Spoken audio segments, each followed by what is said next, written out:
ladies and gentlemen. This is Gumzo Africa, your podcast on topical African development issues and challenges. And I'm your host, Pat Adolwa. And tonight, I return to the Congo.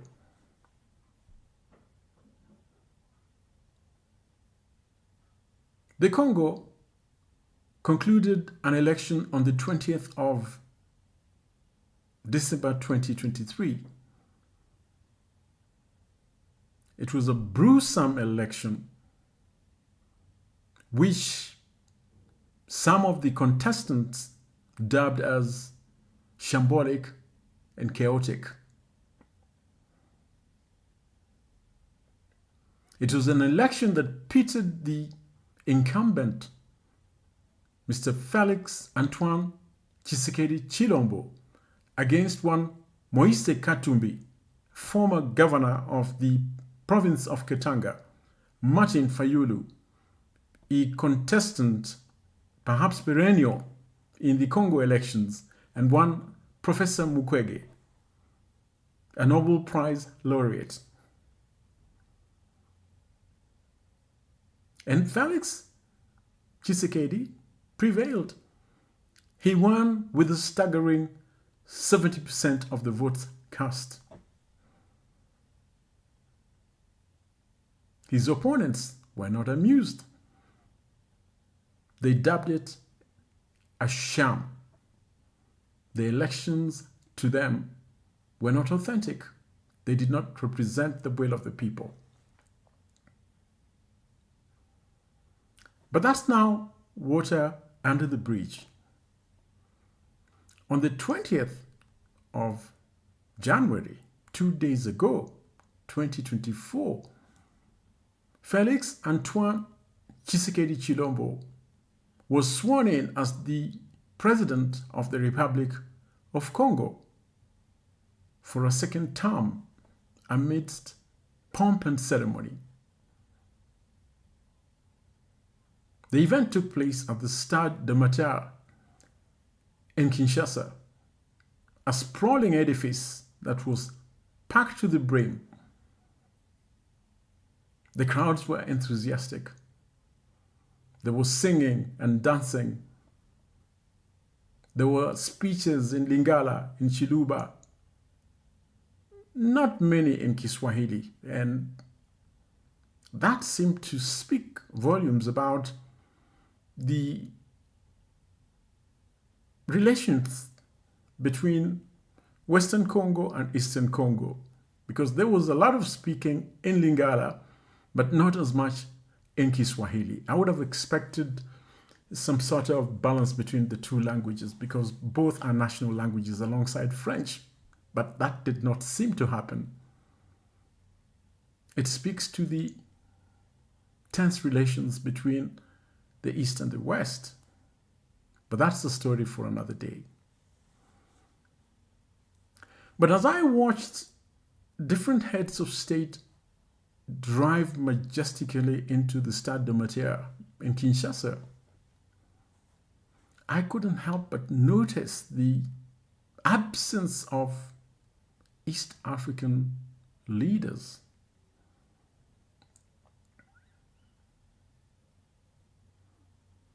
Their presence was needed because they needed to come and witness the inauguration of one of their newest members, Antoine Tshisekedi Tshilombo.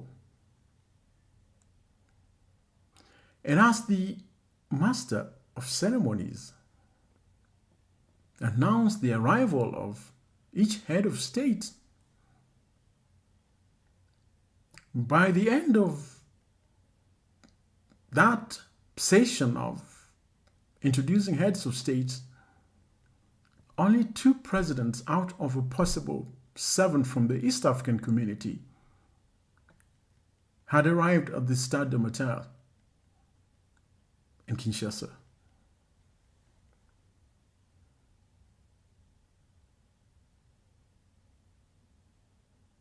That's a story in itself.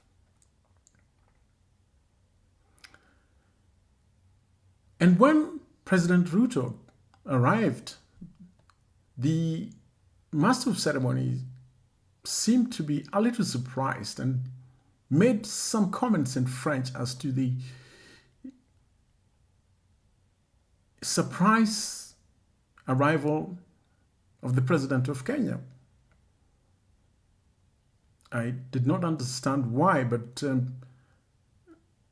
certainly there could have been reasons why he wasn't expected. Perhaps not after the recent events, the diplomatic impasse between Kenya and Congo, and the withdrawal of the East African peace forces alongside the UN forces from the Congo. Those two events could have affected the relations between Kenya and the Congo.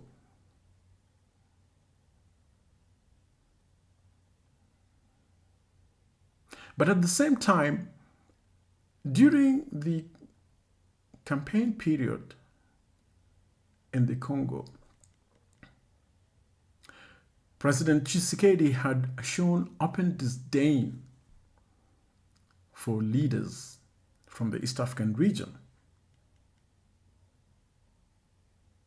It seemed to be an open secret that the Congolese considered the East African leaders as engaged in some form of conspiracy against the DRC. But that's just that. So when President Ruto of Kenya arrived at the stadium, there was a bit of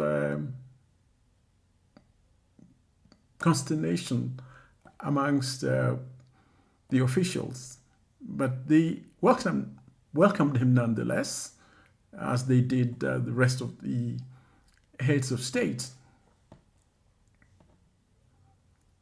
But the most interesting arrival of the heads of state from the East African community was that of President Evariste Ndayishimiye of the Republic of Burundi, who walked in majestically to loud cheers from the crowd and to a lot of comments from the master of ceremonies and utility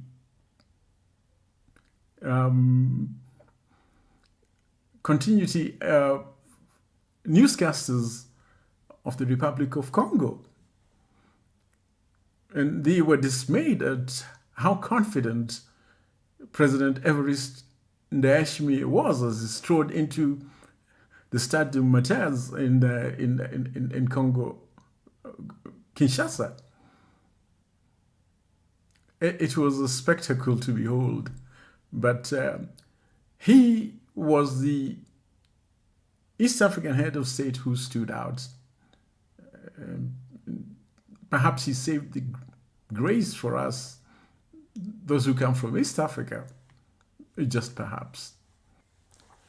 One interesting thing, though, was the fact that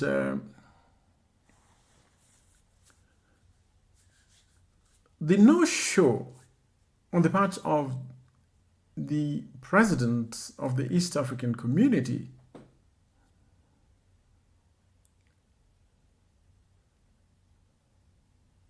was perhaps attributed to the event that was going on next door in Uganda, the Non-Aligned Movement meeting that was taking place at the Peak Resort in Munyonyo. In contradistinction, that meeting was attended by nearly all the heads of state of the East African community. In fact, there is all evidence that President Kiir participated fully in that function as the current chairman of the East African community. President Hassan of Somalia was represented at this function And so was President Kagame of the Republic of Rwanda. Both President Ruto and Ndayishimiye were also present at this meeting at Speak Resort in Munyonyo. So what was the reason and is the reason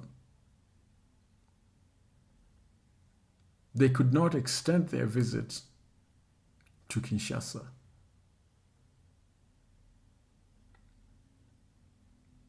It is easy for me to ask a question, but I'm not sure that I have the answer to this question, because that's what it was. Two events, perhaps scheduled at the same time in two neighboring countries. Maybe the problem stems from the co-scheduling of the meetings on similar days. But that perhaps just provided an opportunity for things to go the way they did. So only two heads of state that had been attending that meeting at the Speak Hotel in Munyonyo were able to extend their visit to the Republic of Congo to attend the inauguration ceremony for Felix Antoine Tshisekedi Chilombo.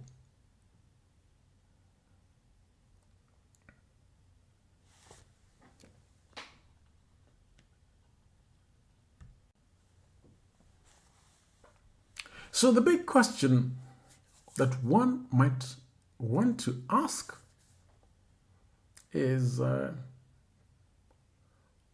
what was the real reason why these heads of state were unable to attend a meeting as important as this one, particularly a meeting that would go a long way to strengthen the relationship newly found within the region that covers Eastern Central Africa?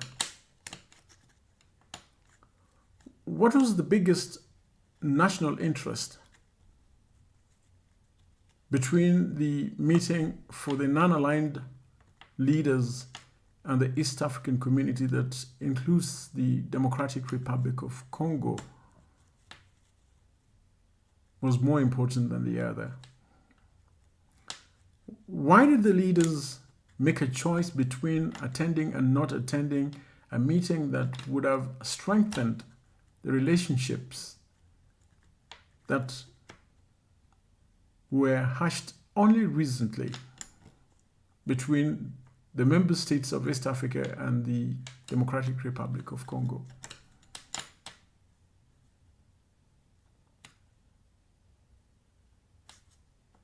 Was it a false start on the part of the Democratic Republic of Congo and President Felix Tshisekedi in particular to join the East African community? Was it a false start?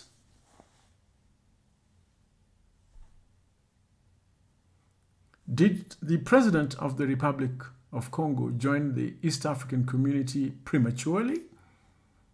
Did he understand the full ramifications of his joining the East African community?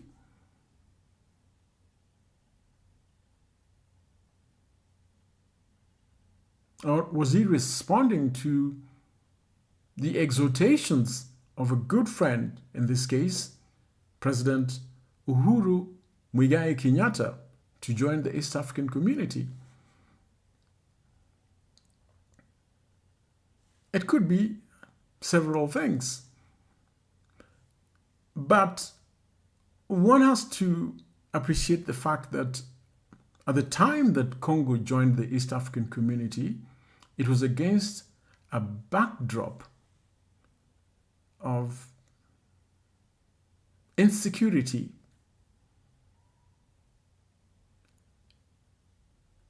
in the eastern part of the Republic of Congo. In particular, the areas of North Kivu, all the way from Bunia to Goma to Bukavu to Lake Tanganyika. That has been a restless area or region historically. A complex region that hosts some of the greatest mineral reserves on Earth. An area of interest to everyone in the West, in China, in the US, in Europe, and in Africa, of course.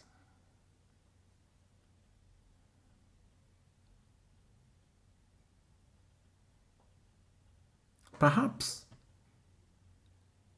President Tshisekedi had not appreciated the historical relations between East Africa and Eastern Congo.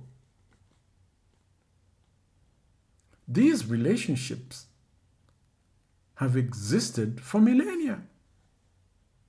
But the most recent relationship that one can speak of is the East Coast trade that brought Arabs to the Congo and to East Africa, and that brought Henry Morton Stanley and Emin Pasha, Speke and Lugard, all those people traveled through the Great Lakes region, bringing, amongst other things with them, Kiswahili, and so on and so forth.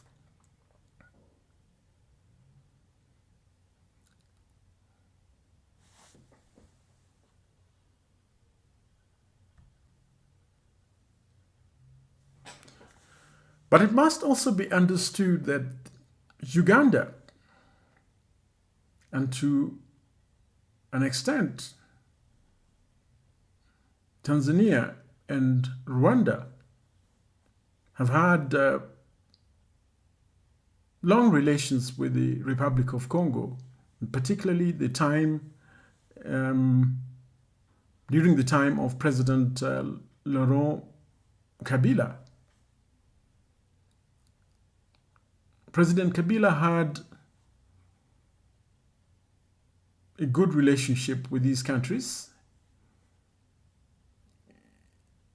He lived in these countries. He used these countries as refuge, and whenever he could and whenever it was necessary. He studied in those countries. His children studied in those countries as well. So there was a good relationship between President Laurent Kabila and most of the East African countries. These are ties that are difficult to dismantle.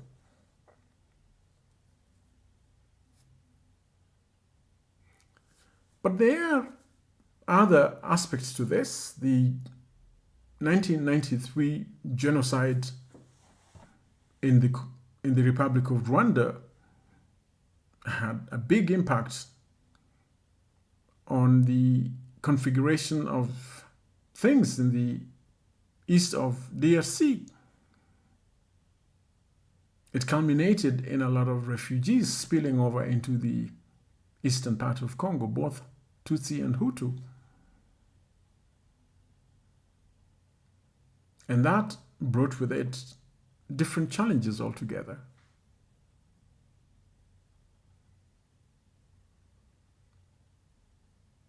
And so the continued volatility of this particular region can be explained through some of the historical events that have taken place over the last 30, 40 years and continue to manifest themselves in the state of affairs of Eastern Congo.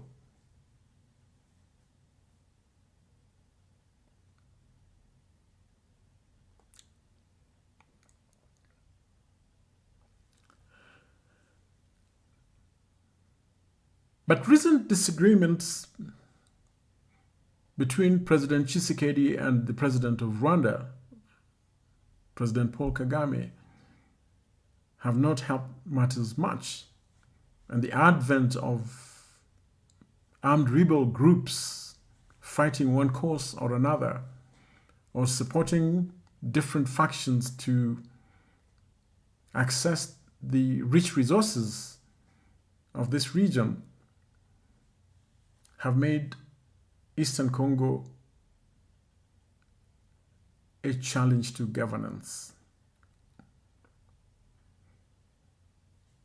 One of the key issues the elections have been fought around was the inability of the incumbent president, Felix Tshisekedi, to resolve the insecurity problem or question in the eastern part of the Congo.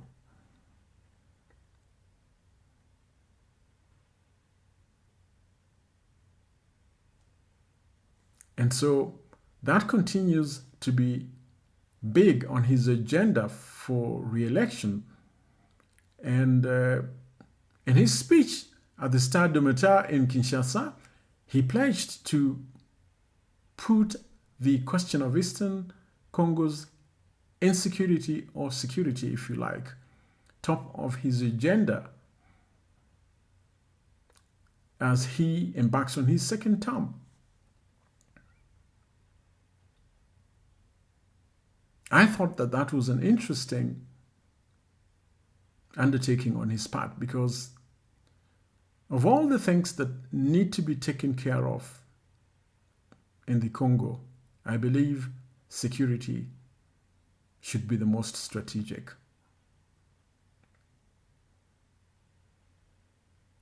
Without this intervention, nothing else in the Congo matters. Nothing whatsoever. But that's just my opinion.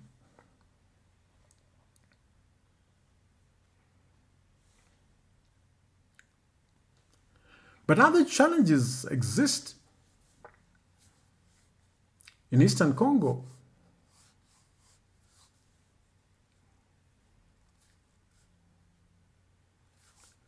The mineral wealth of Eastern Congo is a challenge, is a curse,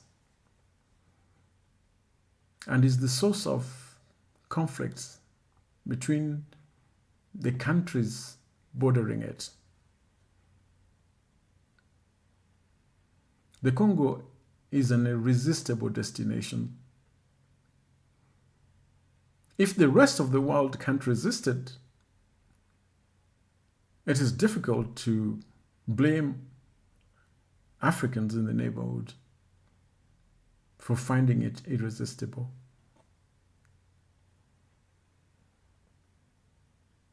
Need I say more? Perhaps not. So, what is the future of the DRC Congo in the East African community?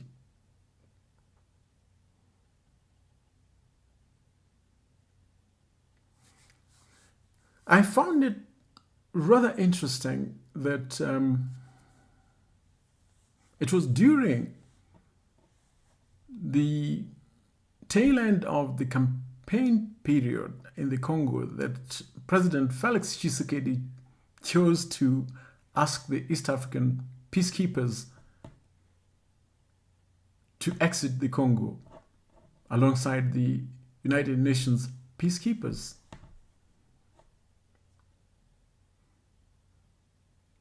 I'm not sure that he really wanted to do this, but I am speculating here, because listening to the ground, it seemed like he was taking a cue from the local population that didn't seem to like the idea of an East African peacekeeping force or a United Nations peacekeeping force that wasn't engaged in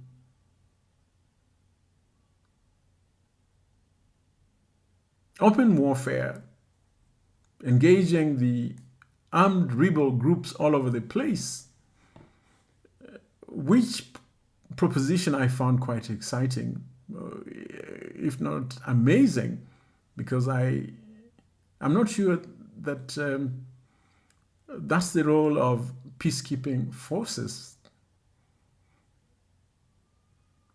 And I believe that it could have been an act of expediency on the part of the president of Congo to ask the East African Community Peace Force and the United Nations Peace Force alongside to leave the Congo for political mileage rather than for any other reasons.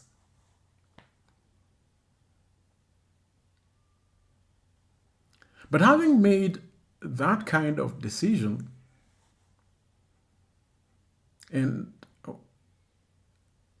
at the same time declaring at every campaign meeting in the eastern part of Congo as well as elsewhere that he was ready to wage a war against Rwanda, it would seem to me that President Antoine Felix Tshisekedi was no longer inclined towards working with East Africa.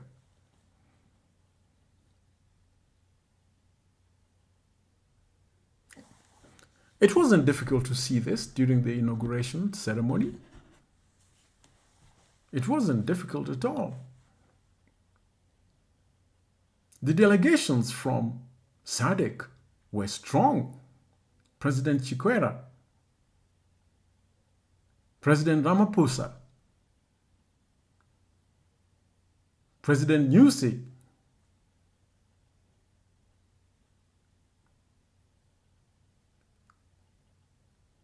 President Ado Akufo. The delegations from ECOWAS and SADC were so strong that you couldn't help believe that the bonds with East Africa have loosened considerably.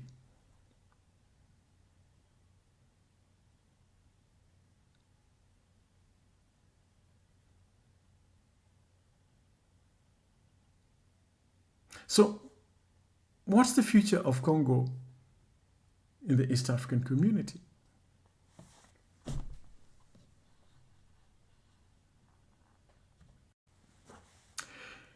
The replacement of the UN as well as the East African peace forces with a peace force from SADC, Malawi, Tanzania, and Zambia, I think, was telling. Exit East Africa, enter SADC. It was symbolic. It was like a shift, well calculated. It seemed to emphasize the preference of President Tshisekedi.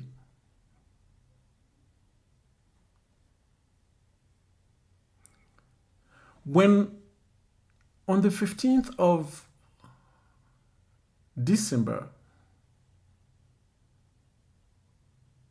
some rebels or some opposition leaders plus a few rebels from the Republic of Congo decided to make a statement, issue a statement of their intentions from the city of Nairobi against President Felix Tshisekedi 5 days before the elections in the Congo. President Tshisekedi was livid. The former chief of the elections body, Seli, in Congo, one Naanga, decided to make an announcement from the city of Nairobi declaring that they would be fighting the Congo in a new alliance called the Congo River Alliance, much to the chagrin of President Felix Tshisekedi, who accused Nairobi of harboring rebels against a friendly state.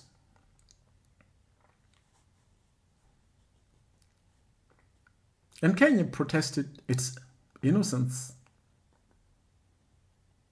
even as President Tshisekedi recalled his ambassador to Kenya and also to the East African community. That was indicative of what was going on in his mind.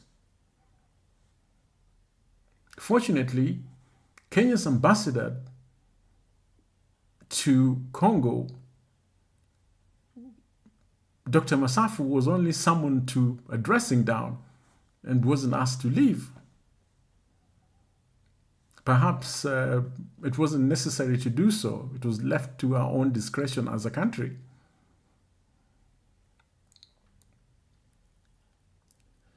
But the diplomatic handling of this matter left a lot to be desired. And perhaps Kenya could have done more to make amends. And that has left Kenya in a very difficult place. It leaves Kenya in a difficult place because President Uhuru Kenyatta had made incredible efforts to bring the Republic of Congo to the East African community. He did this in what appeared to many of us as a very well-calculated strategy to formally engage the Republic of Congo in a well-structured bilateral trading arrangement against what has happened, as opposed to what has happened and been done by other countries that continue to plunder the Congo without any formal arrangements, formal structured diplomatic protocols for doing trade. And so as a result of President Kenyatta's efforts, investors had begun to visit Congo. The relationship between Congo and Kenya was beginning to be much more coordinated along business lines and trading and air transport and real estate and exchange of investor programs. And everything seemed to be panning out very smoothly.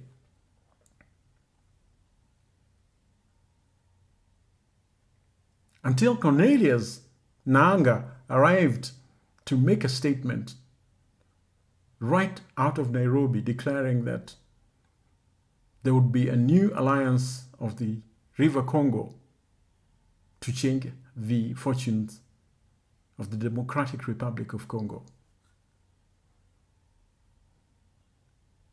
That was a junction moment in the relationship between Congo and Kenya.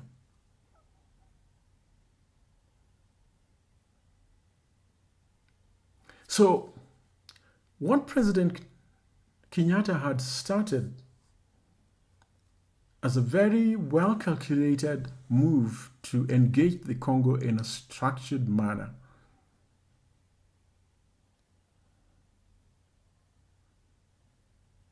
was falling apart, or wasn't it?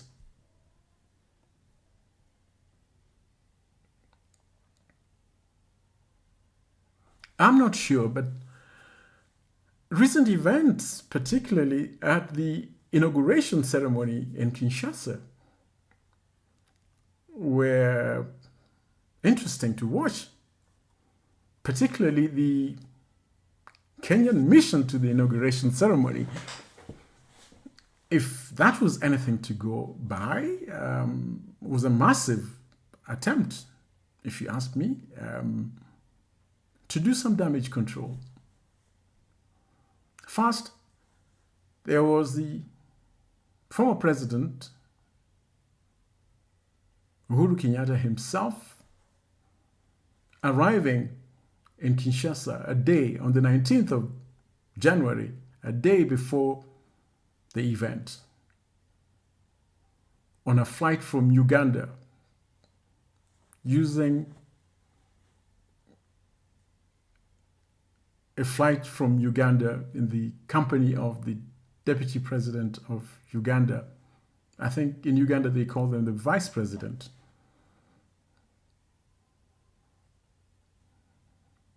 And the arrival in Kinshasa of former President Uhuru Kenyatta on a Uganda government flight did not sit well with a lot of Kenyans on social media. That's the story for another time, and it has been told by others much more eloquently than I ever could. But it was an interesting sight to behold. The former president of Kenya arriving in Congo on Uganda Airlines, on the government of Uganda plane. Interesting. But that's besides the point. The point here is that the Kenyan delegation to the DR Congo for the inauguration ceremony was very powerful. It had in it a former president, the president of the republic himself, with the prime minister or the prime cabinet secretary in tow. So along with President Dr. William Ruto was the prime cabinet secretary and minister for foreign affairs, Musalia Mudavadi. It had me thinking, what was at stake that required a strong show at the inauguration ceremony of President Felix Tshisekedi Chilombo? But Kenya had everything to lose. It is Kenya that was instrumental in bringing Congo to the East African community. It is Kenya that had made elaborate arrangements for formalizing trade and business and all other engagements in the Congo. It is Kenya that would be the biggest losers were things to change in the Congo. And I totally understand why perhaps that delegation was very strong.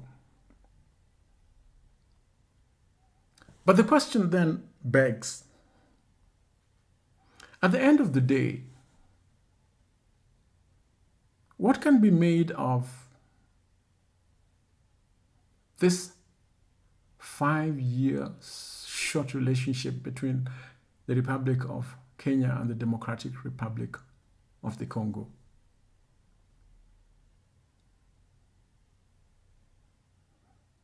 In the beginning, it seemed to be a very well calculated strategy to ensure that Kenya has a good bilateral relationship with the Congo, beneficial to both sides, the Congo and the Kenyan Republic and their people. And things seem to be going very well with all the exchange of trade delegations,